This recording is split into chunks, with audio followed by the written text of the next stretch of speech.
Hello everyone, welcome to Debutante Brawl. I've got a little bit of a light leak going on there. So, this is a special bulletin sort of vlog. I'm going to talk about something that's going on in my life. And, well, first let me address.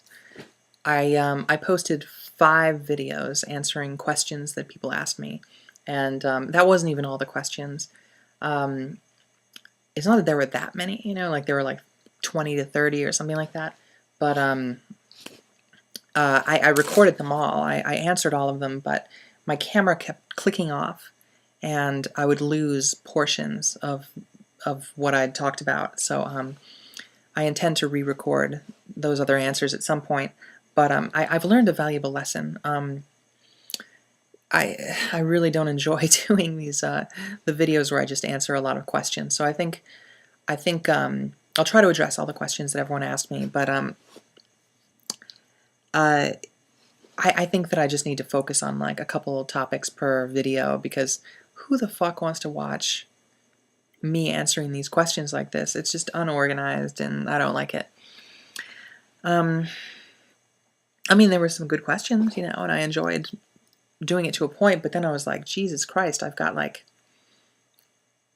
half hour, 40 minutes or something like that of me talking into the camera, and I didn't even want to watch it to proof it. I was gonna like put like who asked me what and maybe put in the questions or something like that in the sidebar, and I was like, I don't even fucking want to watch these.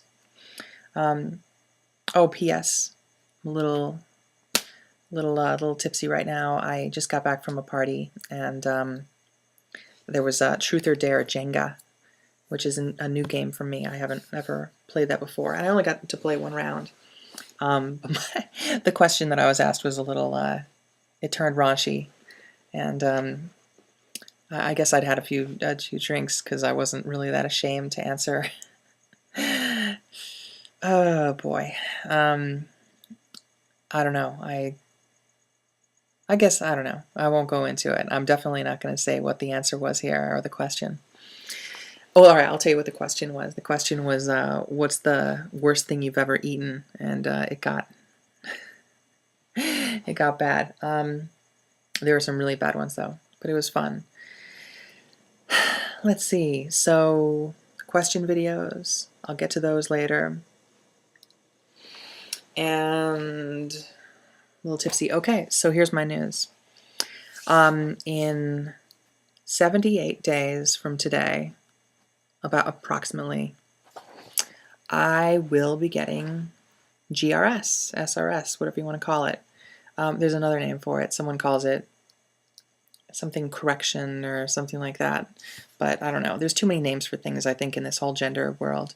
I can't keep up with all the, don't call, you know, girls born girls GGs, call them cis, or, you know, whatever the hell, all that. You know, I mean, there's just like, no, it's not sexual reassignment surgery, it's gender reassignment surgery. No, it's gender correction something. Like, there's like just a little too much political correctness to keep up with, and I'm uninterested, frankly.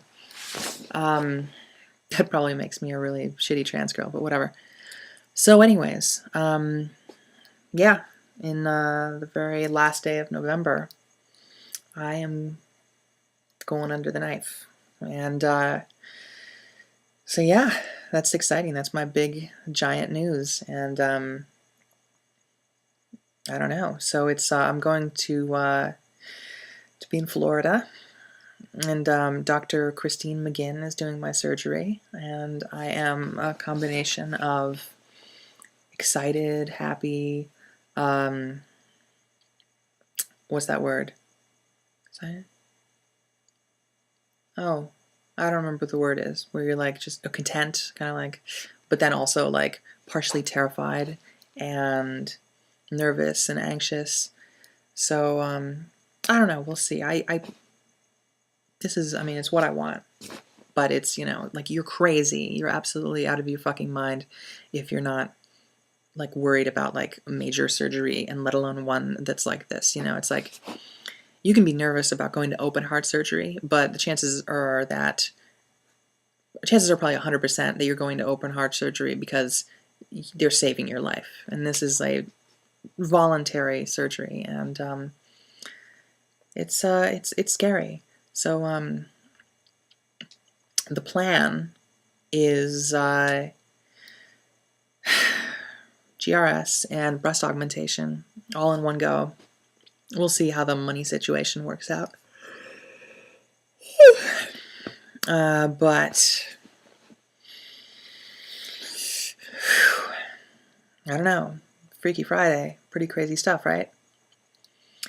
So I don't know. I guess I'll do some videos talking about it at some point. I mean, throughout the process, and maybe, you know, not during the process, but, you know, like during the recovery or leading up to it. I suppose, I mean, like, if anyone has any questions about that, like, you know, ask me, but this is my first time. I haven't done this before. I'm a noob at the whole GRS thing. It was a really hard decision to make, like deciding which surgeon to go to, you know, and it was like, it ultimately came down between her and Dr. Saporn in Thailand, and it was just me and this friend of mine, like, we're just racking our brains, trying to figure out, like, which was better and who was the best surgeon to go to and all this nonsense, and I don't know, like, I hope I made the right choice. But, you know what's pretty freaking amazing is, so I made this decision, and I made it after I talked to her on the phone. I had a consult, and like I was still up in the air before then, but then I had the consult, and I got off the phone, and I texted my friend, and I was like, well, I found my doctor, you know, like I was really happy with just I don't know, I really liked her. I got like the right vibe from her that I wanted and to feel comfortable. And because McGinn normally works out of Pennsylvania, but she's going to start working out of Florida in the winter time, for like November through March or something like that. That's fun because I told my mom, and I was a little worried how she would react, but she was actually really supportive, and she's going to come down and visit, and I don't know, that's going to be really nice to. I'm glad to have her take part in it, you know, and like I didn't want her to be someone that fought it, which I was kind of worried about. She lives in Florida, so that's why she's just gonna drive down.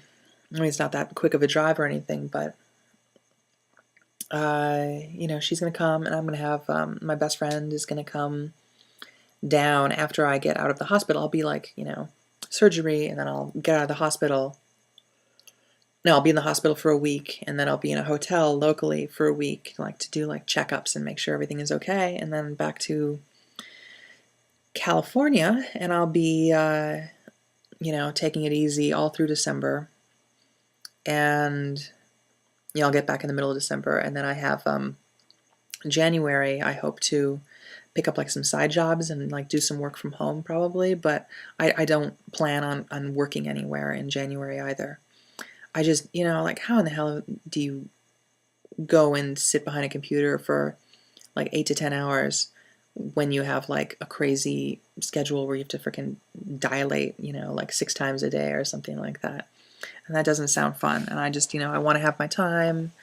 So I've been working like crazy saving up, so that I have, you know, enough to just kind of like live off for that amount of time. So that's my news. Anyways, wish me luck. I mean, I'm not like I'm going to disappear between now and then. I'll be back on, but I don't know. I'm still getting used to the news. But so 78 days. All right. Later.